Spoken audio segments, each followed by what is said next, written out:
ఈ వాలు వారధి నుంచి ఇటు చాలా డిస్టెన్స్ ఉంది.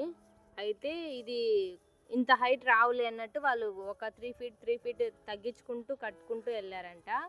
లాస్ట్కి అది మునిగిపోయి గోడ దీన్ని దాటి నీళ్లు బయటకు వచ్చాయంట.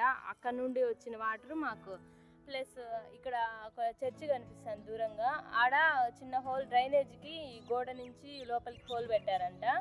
అక్కడి నుంచి 2 సైడ్ల నుంచి వాటర్ వచ్చి మాకు ఫుల్గా నిండిపోయింది.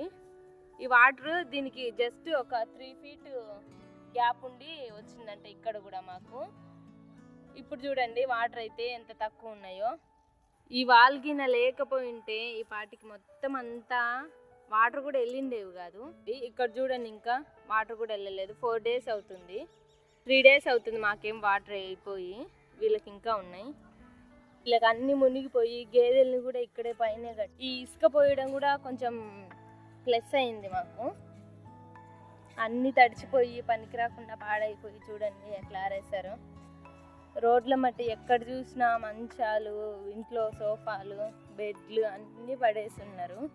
ఏవి పనికి రాకుండా ఒక 1/2 అవర్లో మొత్తం వచ్చేసినాయి. వాళ్ళు బయటికి రావడానికే కష్టం అయిపోయింది, అంత దారుణంగా అయిపోయింది సిచ్యువేషన్. గవర్నమెంట్ మాత్రం చాలా బాగా వర్క్ చేస్తుంది. చూడండి పైన కూడా చెత్త మొత్తం క్లీన్ చేస్తున్నారు. అప్పుడే కింద ఇళ్ళ దగ్గర అంతా ఊడ్చేశారు, వీధుల్లో ఊడ్చేసి శానిటైజ్ చేసేసారు.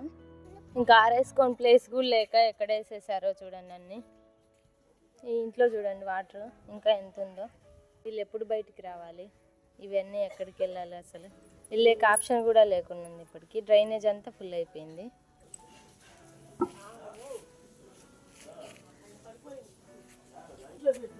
అన్నీ అలాగే ఉండిపోయాయా? అబ్బా, లోపల సామాన్లు అన్నీ తెచ్చిపోయాయి.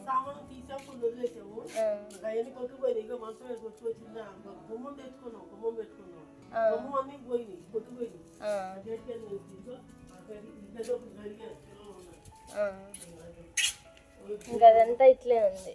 అబ్బా, చూడంతా గోడలు చూడ ఎట్లా అయిపోయింది.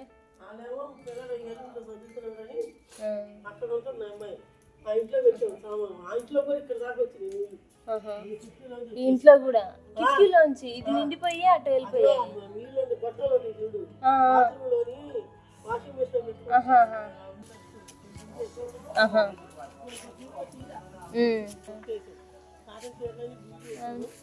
అమ్మ ముట్టుకోదు, కారం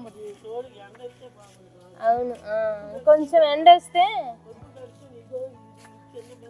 చూసారుగా, ఇది పరిస్థితి. ఇంత దారుణంగా అయిపోయింది.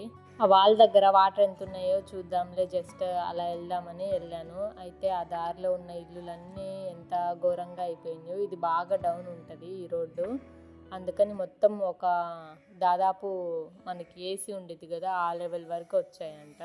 బట్టలు కూడా ఎక్కడ ఆరేసుకోవడానికి ప్లేస్ లేక అన్ని రోడ్లపైన వేసుకున్నారు. ఇంకా సామాన్లు ఒక్కొక్కటి పనికొచ్చేవన్నీ క్లీన్ చేసుకుంటూ ఉన్నారు.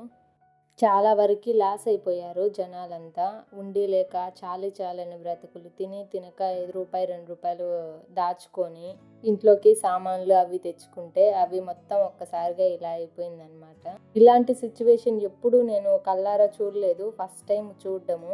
నాకైతే చాలా దారుణం అనిపించింది. మీకేమనిపించిందో ఖచ్చితంగా కమెంట్ చేయండి.